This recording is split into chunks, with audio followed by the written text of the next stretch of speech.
workshop. Today I'm going to show you how we make a wooden shoe. First of all, the wood that we use is poplar or willow.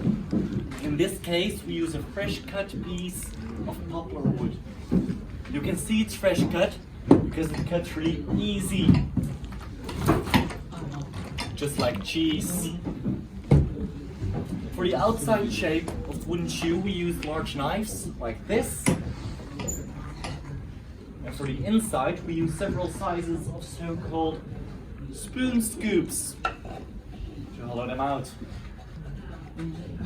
Shoemaking was a really tough job back in the days. It took 3 to 4 hours for just one pair of wooden shoes by hand. But luckily nowadays we have machines and it only takes 5 minutes. The first machine we will use makes a copy of the outside model of the shoe.